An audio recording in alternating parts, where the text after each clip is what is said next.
con la oligarquía peruana, ya que él puso las 8 horas a los trabajadores, en fin, quería hacer un referéndum para modificar la Constitución, para tener una elección parlamentaria junto con la elección presidencial y no por tercios, como era esa época.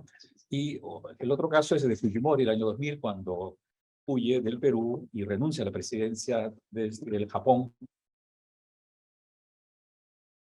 capacidad moral. Pero entonces algo inédito en la historia constitucional empieza a ser usado el año 2017 contra el presidente Kuczynski, quien en una primera votación en diciembre le faltan votos, consigue los votos y él ya ha imponado renuncia frente a denuncias de corrupción que siempre hay de por medio en el ejercicio del poder en el Perú. Pero otro caso del rol de la oposición fue que el presidente sustituto, que era Vizcarra, ¿no?, también se le llevó a cabo con un procedimiento de denuncias del Parlamento hacia su gobierno regional del año 1912 por supuestas infracciones administrativas o de corrupción, y es denunciado por vacancia. No hay una primera votación, la pierde, y en el segundo intento logran instituirlo en el año 2019, ¿no? Y el tercer intento ha sido las denuncias contra Castillo, que tuvo ya 3 denuncias por incapacidad moral permanente, que es un concepto jurídico indeterminado, no se sabe qué es, puede ser una cosa u otra, y que finalmente se materializó con la tercera denuncia el 22 a raíz del autogolpe, ¿no?, justificado, ¿no? En ese sentido, debemos de cerrar que el rol de la oposición parlamentaria también ha sido un interés de controlar ciertas instituciones, ¿no? El Ministerio Público en ese momento, que incluso lo tuvo, o el Poder Judicial, pero sobre todo el Tribunal Constitucional. Con lo cual, esa labor, digamos, asambleísta del Parlamento ha generado incluso la obstrucción de institutos de control parlamentario, de contrabalance, como por ejemplo es la cuestión de confianza o el referéndum que la población solicita también para la reforma a la Constitución. Pero hay una responsabilidad difusa del gobierno, por su parte, porque se ha hecho también un uso inédito de mecanismos constitucionales que buscan este equilibrio de poderes que en el modelo parlamentario que el Perú tiene estas instituciones son la cuestión de confianza obligatoria. Cada gabinete que es nombrado por vez primera presenta su plan de gobierno y la nómina de ministros para el voto del Congreso, cosa que la Constitución de 1993 recién incorporó. Y en segundo lugar está el voto de confianza facultativo, que en cualquier periodo gubernamental un ministro o el presidente del gabinete puede presentar como cuestión de confianza una política y el Parlamento la aprueba o la rechaza. ¿Cuál es la situación del voto de confianza, sea obligatorio o de facultativo? Que si hay 2 votos de confianza denegatorios, el presidente puede disolver el Congreso y llamar elecciones en 4 meses. Durante esos 4 meses gobierna por decretos de urgencia.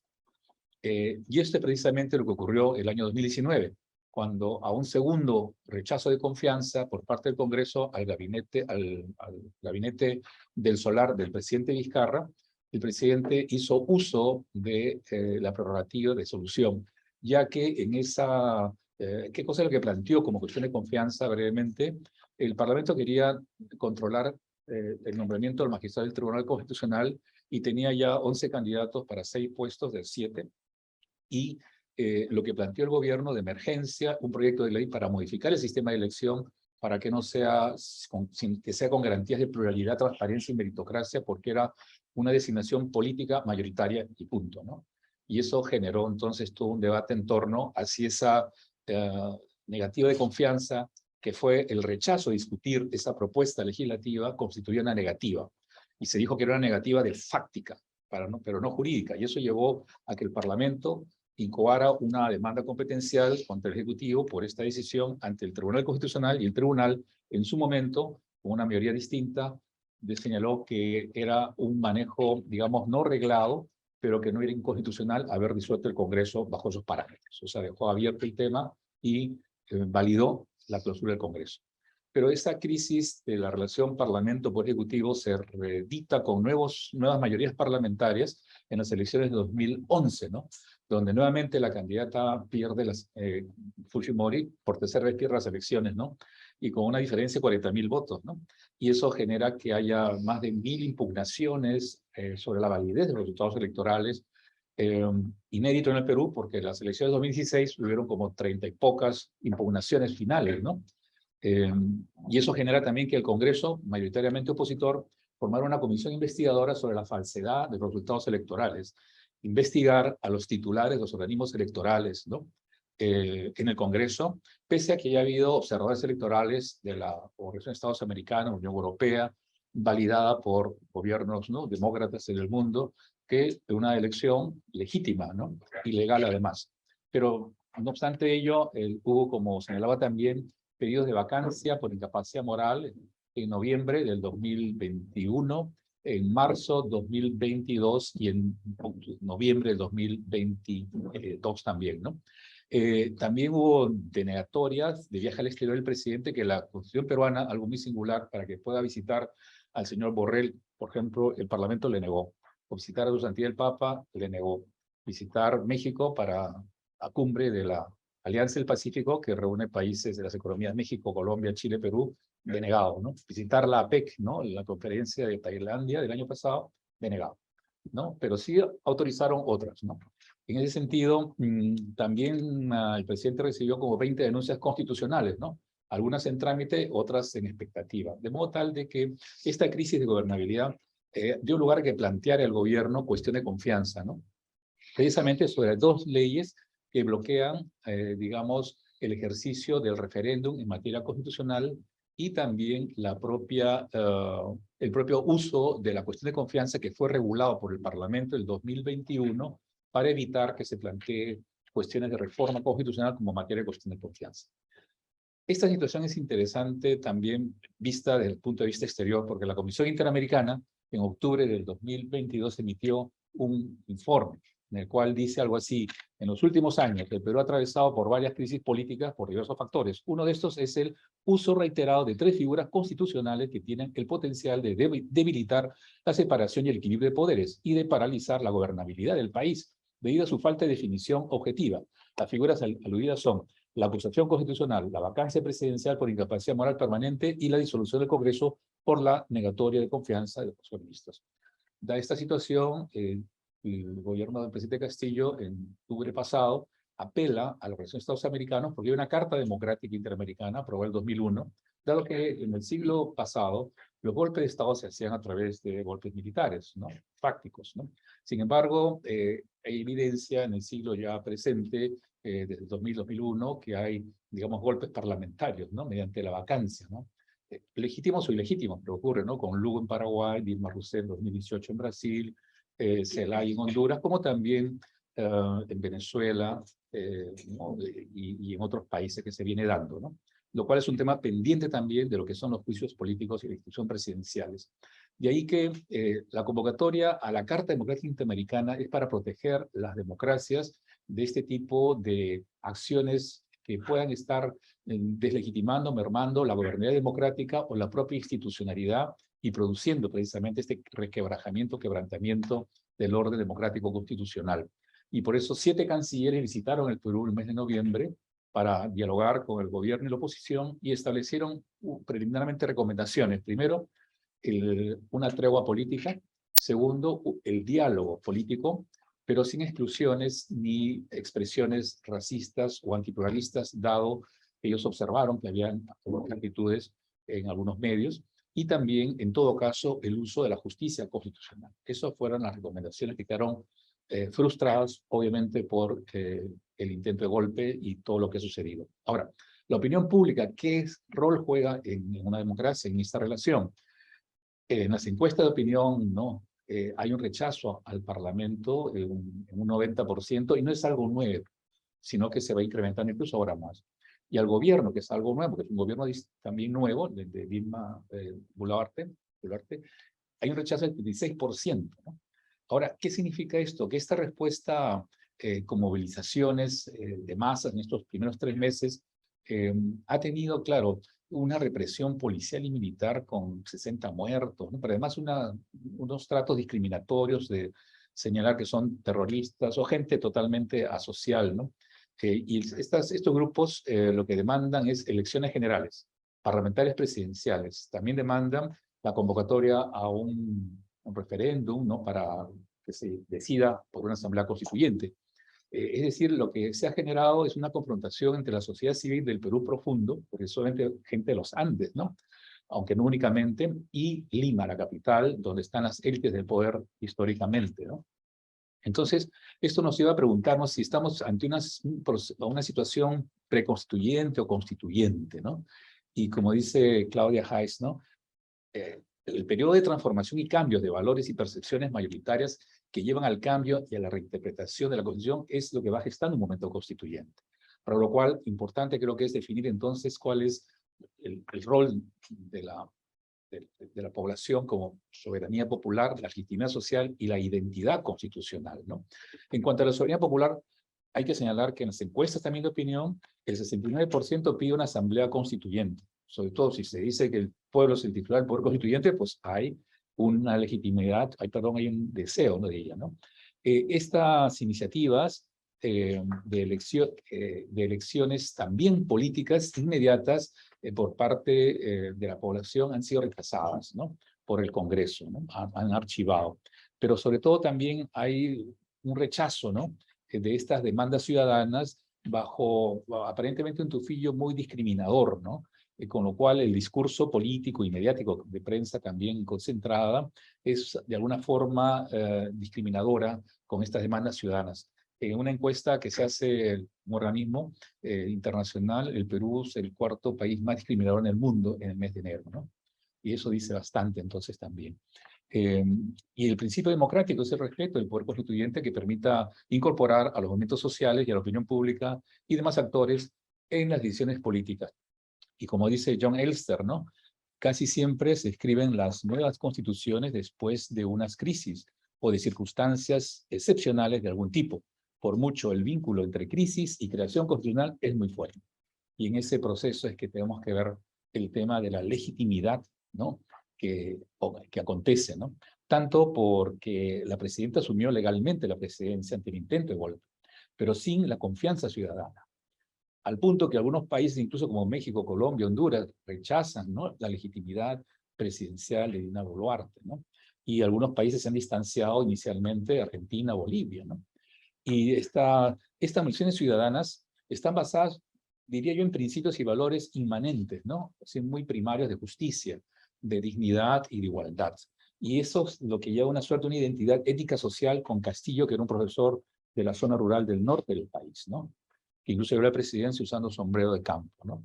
Y además el uso desproporcionado de la fuerza pública para reprimir, para restablecer el orden público jovesiano, pues ha generado pues mayores protestas y movilización, y también condena internacional, Naciones Unidas, Unión Europea, Estados Unidos, Chile, entre otros, ¿no? Entonces se ha abierto una brecha de desigualdad, pero también de discriminación, al punto que Vox se ha reunido en Lima el 29 y 30 del mes pasado, en el Foro de Madrid, llevado para reunir a los sectores, claro, que están más bien en el Parlamento, apoyando al gobierno, en una suerte de una contienda ideológica continental, ¿no?, contra el Foro Sao Paulo y de Puebla, etcétera. O sea que hay un debate ideológico de fondo, ¿no?, que trasciende la coyuntura local, ¿no? Esto refuerza entonces la construcción de que se está dando un marco histórico interesante que puede derivar pues un nuevo documento constitucional que está gestando una nueva identidad constitucional como una propuesta, ¿no?, originada por el desgaste del modelo constitucional post-pandemia, que como entenderán, no resolvió las constituciones mucho los problemas, más aún el Perú centralista en lo político, neoliberal en lo económico y discriminador en la práctica social, ¿no? Entonces, esta identidad basada en la Constitución también es usada por estos movimientos andinos porque está reconocido previamente a la Constitución 93 y a la República, ¿no?, este pluralismo étnico-cultural y la autonomía de sus organizaciones comunales, ¿no?, y un derecho constitucional inclusive, pero que además ahora utiliza los derechos fundamentales liberales de la libertad de expresión, de la protesta, de la participación y la movilización. Y en ese sentido hay pues un proceso soberano constituyente que evoca una legitimidad social en la forja de una nueva identidad constitucional en la cual ellos quieren participar. Y no solamente con demandas sociales económicas, sino con demandas políticas, como es nuevas elecciones, como decía, o asamblea constituyente. O sea que como que hay una conciencia constitucional en sí de esta población y para sí, ¿no?, de una transformación. De ahí que es importante trasladar esto al tema de las reformas constitucionales, porque como dice Nao Pedro de Vega, ¿no? Si el poder constituyente reside en el pueblo, el cual prima facie no está atado en un orden jurídico, solo el orden constitucional es el destino del poder constituyente. O sea, todo esto es a donde debe terminar un nuevo orden constitucional o constituyente. Para lo cual es importante ver cuáles son las demandas que se expresan en derechos fundamentales, como la consulta previa de los pueblos indígenas, que está reconocida por la OIT y que no está en la Constitución peruana, y que además está el Perú como país minero asentado, ¿no? En zonas muy ricas, ¿no? De minerales. La educación de calidad, del acceso a la educación como un mecanismo de movilidad social sigue siendo una aspiración para estas poblaciones, ¿no? Y sus hijos.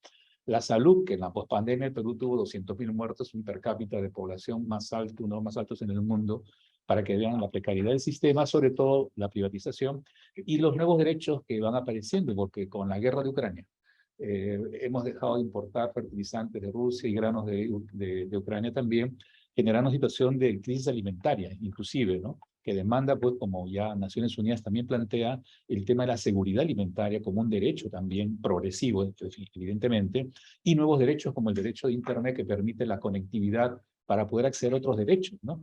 Y tan así como la comunicación, el trabajo o la educación. Y el equilibrio de poderes, que es importante porque, como decía Lord Acton, el poder tiende a corromperse y el poder absoluto se corrompe absolutamente. Restablecer el equilibrio de poderes significa, desde mi punto de vista, abolir la vacancia por incapacidad moral, por el mal uso que se le da. Regular legalmente la cuestión de confianza para evitar excesos o de un lado u otro y reglas de denuncias constitucionales, o sea, un debido proceso parlamentario. Acciones, requerir el Senado, porque tenemos una Cámara que quien gana la primera mayoría o en alianza con otras ejerce una dictadura parlamentaria. Y el control de una segunda Cámara, como la transparencia en el gasto público y eventualmente el control judicial de las acciones parlamentarias en sus excesos, tiene que estar reconocido. La reforma de la integración política, que también es una forma de desconcentrar el poder, y el respeto a la autonomía institucional, sea de los tribunales de justicia. Hoy por hoy el tribunal está ya designado por el Congreso, con lo cual las decisiones ya tienen un reflejo mecánico de una mayoría parlamentaria. Hoy está en proceso la elección del defensor del pueblo, también bastante orillado, ¿no? Hacia personas, obviamente, afines a la mayoría parlamentaria, y se reclama entonces meritocracia, ¿no? Para la designación de estas y otras autoridades, ¿no? Y también respeto a la autonomía universitaria que está siendo afectada por decisiones parlamentarias en cuanto a su autonomía para garantizar calidad educativa. Finalmente, el régimen económico. El desarrollo sostenible es una demanda local y universal. Un país, además, con tanta biodiversidad, ¿no? De la Amazonía y de los Andes y de los océanos, y se requiere entonces una explotación razonable y proporcionar recursos naturales, porque esto es necesario, ¿no? Y una distribución de las cargas públicas, porque esta desigualdad se expresa también en que en el Perú existen clases propietarias, pero de forma muy concentrada en pequeños grupos, y clases obviamente afectadas lamentablemente por esta situación de desigualdad. Por eso promover la formalización de pequeños empresarios, ¿no? La capacidad contributiva en función de la capacidad económica también es un principio que no está regulado en la Constitución, y evitar la concentración de propiedad y de bienes, ¿no? De acuerdo con la ley, ¿no? Y finalmente, ¿cuáles serían los procedimientos de reforma constitucional? La Constitución establece en su artículo 206 parte del tema del debate, que la reforma se haga por el Parlamento, pero también hay una posición para que incorporar una reforma de la Constitución a través de una asamblea constituyente, concretamente, pasa primero por reformar el artículo 206 para admitir esa opción. O la segunda opción es que, interpretando el artículo 206 con el artículo 32 de la Constitución, que dice que puede someterse a referéndum la reforma total o parcial de la Constitución, hay un sector que establece que no hay que pasar por el Congreso, sino convocar directamente al pueblo. El gobierno del presidente Castillo usó la primera forma. Planteó vía la reforma constitucional previa del artículo 206 para incorporar la Asamblea Constituyente, lo cual fue archivado por el Congreso, sin debate. En esa situación, ¿qué es lo que podemos concluir? Que hay un consenso social sobre la necesidad de una nueva constitución y de nuevas elecciones políticas debido a la falta de legitimidad del Congreso y del gobierno, a pesar del apoyo de los poderes fácticos, ¿no? Mediáticos, económicos. Hay llamados de atención internacional por el uso desproporcionado de la fuerza, así como para el diálogo político y nuevas elecciones para resolver la crisis de gobernabilidad. Incluso algunos países han desconocido y aislado al actual gobierno, ¿no? En el caso de México, ¿no? O Colombia, ¿no? Y no hay diplomacia presidencial posible, porque la presidenta, al ser vicepresidenta y no haber vicepresidente, no puede viajar porque no hay a quien dejar la presidencia. No puede ir a la transmisión de mando de Lula de Brasil, a la conferencia de CELAC de Buenos Aires de enero, etcétera. Y no tener el presidente o la presidenta la capacidad de dialogar con los líderes, digamos, si de México o de Colombia, en arreglar los problemas, hay entonces ahí un cortocircuito. Por eso, la Constitución tiene un origen histórico, como decía Conrad Hesse, y por eso está sujeta a cambios sociales de su tiempo, más aún cuando se ha embalsado una crisis que ha puesto en evidencia la falta de legitimidad, no solamente del gobierno, sino también del modelo constitucional. Y esto demanda un proceso constituyente dialogado e inclusivo de todas las fuerzas, con el apoyo de organismos internacionales y países amigos del Perú. Yo me quedo acá para poder hablar un diálogo y gracias por su atención.